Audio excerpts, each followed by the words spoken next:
many years back had that happened? Has that happened? It's been a while now. It's been like 15 years. That was over 15 years. 15 years. You would hope. 1990 something.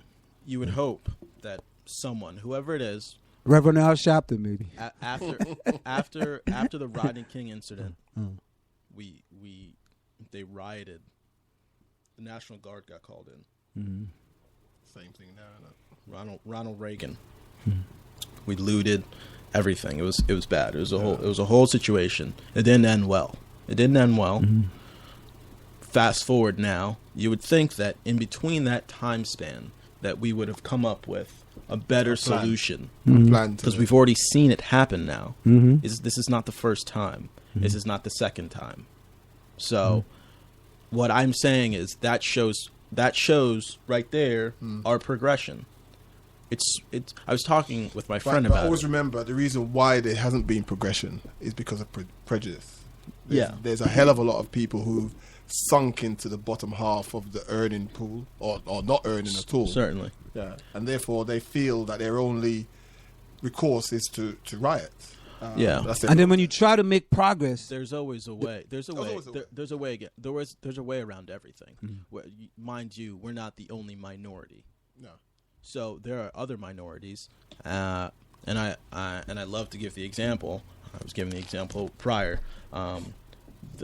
The difference between black people as a minority and other races as a minority is not me. I say I or we, the royal we, look at another black person and it's me versus you. Yeah. Another race might look at their same comrade and it be just that, their comrade.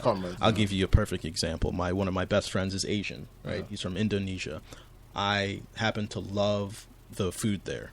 So I go with him to an Indonesian store. I live in Philadelphia. We go to an Indonesian store where everyone there is predominantly it's a Asian ghetto. It's a culture where everyone there is predominantly Asian. And I walk in and I get what I want, and he stops me. I'm gonna go buy, and he goes, "Don't buy it."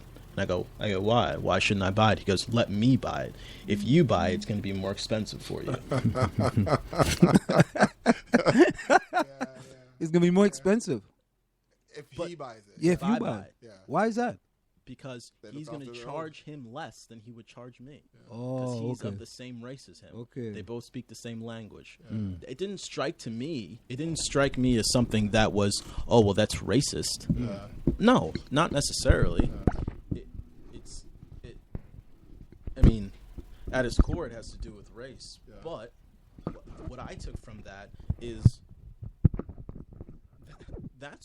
that's one person of a certain race helping another of their same race. Yeah. And you look at that, and that is transcended upon each and every different sector. So you look at corporate America, and you look at those who are Asian, and they will hire people of their same race to help them move forward. Yeah. So what I think is that the same thing should be done of black people. They need to learn that the same thing needs to happen. I mean, not to be scared of it ourselves. But you know, Malcolm, you raised a very valid point there, because to me, it seemed like if when we have a person of color that comes in power, they have power, but they're actually powerless. Yeah. You know, it's like, you know, you're now up in your 5-foot tower, and all you're doing is protecting. Yeah. You're a protectionist now. Listen, I'm protecting my position. But the other races don't look at it like that. Here's your friend telling you, listen, Malcolm, don't. Listen, you don't go buy it. Let me buy it. Yeah. He understands. Yeah. And he didn't look at it and saying it's racism or anything. Well, technically, I didn't look at it from my friend being racist because he's saving me money. One, yeah. But I look at it from this guy who he does not know. He didn't know the guy. No. He doesn't know. He doesn't know who this guy is. He just look at him and he sees another Asian. He's Indonesian. I mean, there's different characteristics, I guess, of different races that you can tell. I mean, and he spoke the native language to him, so he knew that where he was from. He's not going to charge him more. Yeah. That's such an interesting thing to me. It's a lovely thing. Is that not? I think that's amazing. Yeah, but I know if in London, if I as a Jamaican walks into a shop and it's other Jamaicans, he'll probably charge me more money than you charge the other guy. Than if it was an Englishman walked in. So it's quite a reversal. Exactly. It is. It's no. On his point, in Trinidad and Tobago, you will bring a person from Canada or from England, and you will pay them more than a person who's Trinidadian or Tobagonian because they're from England or they're from Canada. Of course. Or they're from the U.S. Of course. I remember now, they don't look like you or me or Dalton. Yeah. And they figure that if this person is coming from the USA, Canada, or England, they have to know more than that person who is homebred. Yeah. But the person who is homebred is way better than the other person that they bring. And I'll give you a quick example. We have, it's called Caribbean Airlines. Yeah. It's the national airline. They brought this guy from Canada to help them draw up the policies and procedures. He was rewriting it. So what the guy did, he went to the internet. He got the policies and procedures from another organization.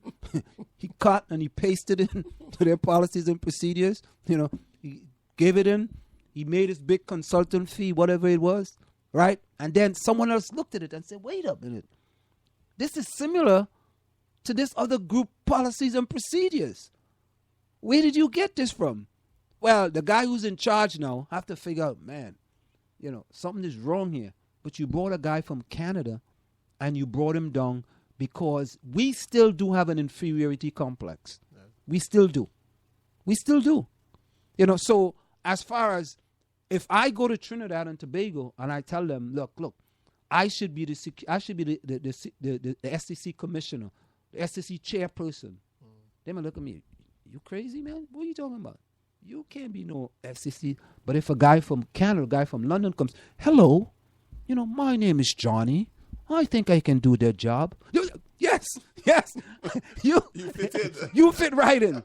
So we still do have an inferiority complex. But, you know. Is that what now I'd pose this counter question. Is that an inferiority complex or is that a lack of knowledge? Inferiority complex.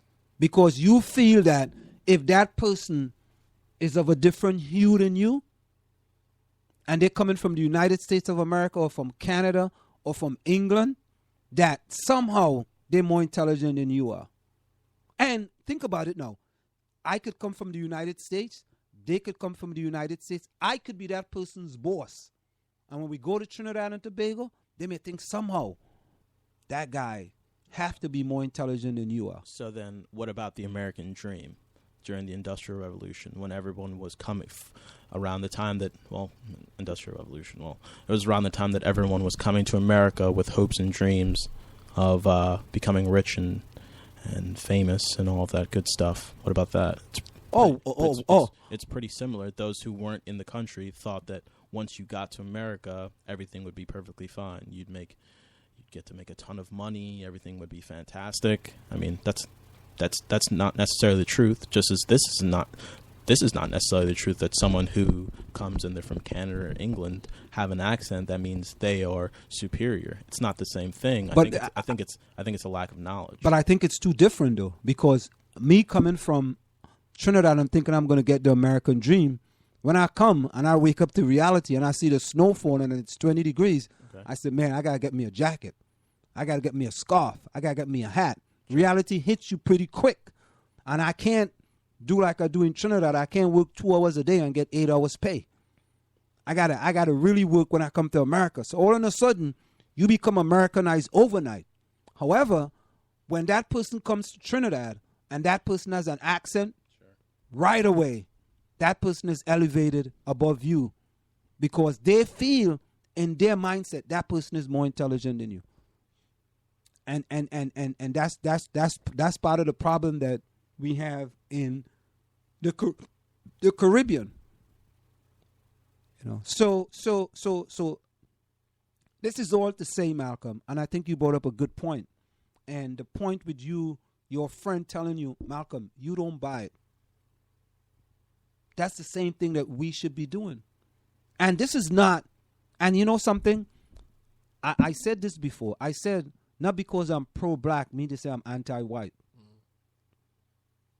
Because people think, because if you advocate for your race, somehow you anti-Asian or you anti-Hispanic, or you anti-something else. You're not anti-anything else. Because if you are white, right, and you are for your race, doesn't mean to say that you are anti-black. Right? Okay. Yeah. If you are promoting your race because that's what you want to do and you think that's best for your race to move forward, nothing is wrong with that. But if I'm doing the same thing, don't tell me that I'm anti-something. Yeah. Even this race thing is, I would say, it's a big topic. It's huge. It is huge. And it's bigger now because the media is blowing it up again. Yeah. Right. Because if you go a month back, 4 or 5 months back, it was the whole airplane missing thing, and we were kind of talking about race sometimes. Mm-hmm. So it was about the airplane going missing, and everyone was all caught up in that. I think it was CNN had like 22-hour coverage, the most ridiculous thing I've ever seen in my life. It was just like constant. They had all these experts coming in. But what I'm saying is that this is being blown up because of the media right now. They're making it a bigger thing. But what I would say is this race issue is within a bigger issue, which is a class issue, a poverty issue, an education issue. Race is a single quadrant, I would say, of a bigger picture that I think we get caught up in race a lot, and it's happened. It doesn't mean that it's not there. It's definitely there. But I think there's a larger picture. When we talk about a cop shooting a kid, the cop's wrong. He should be educated better. Fine. Let's take a moment and talk about the kid. Right? What is he doing to get himself into that sort of confrontation? Where should he be? Where should he have been? Should he have known better? What questions can we ask of him possibly? Malcolm, then you telling the kids that I shouldn't go certain places then. You're telling me I should restrict my movement because of the possibilities of what can happen. No. That's not what I'm saying. I'm saying that it's all interconnected. Where I'm going from that is I'm going to the point of education. He's being educated in a certain way. His thoughts may be different. How he interacts with a cop may be different. Where I'm going to from education is wealth, money, power. Who has the power? Who has the money? Who's making money? There's a gap in class. And guess who's at the very bottom? The minorities. Guess who's uneducated?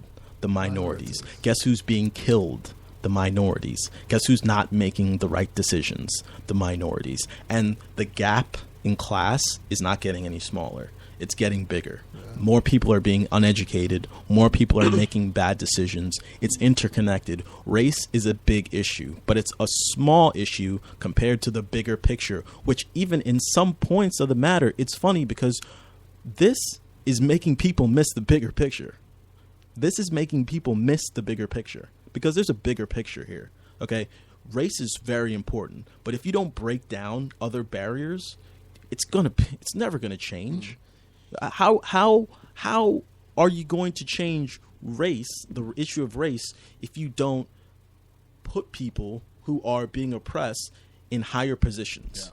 How are they going to get in those high positions? They need to educate themselves. How are they going to get educated? They need their parents and their parents' parents to be educated and make money and move themselves forward. Well, so that's what we were saying earlier. But if the corporations and the bigger society don't heed what's happening now, they're going to fall as well because they are only a small percentage. And okay, yes, they may have the army on their side or whatever. But when you hear large swathes of the community being unrest, what are they going to do? You can't just say, I'm going to leave them over there to have their poverty or whatever. They have to take actions.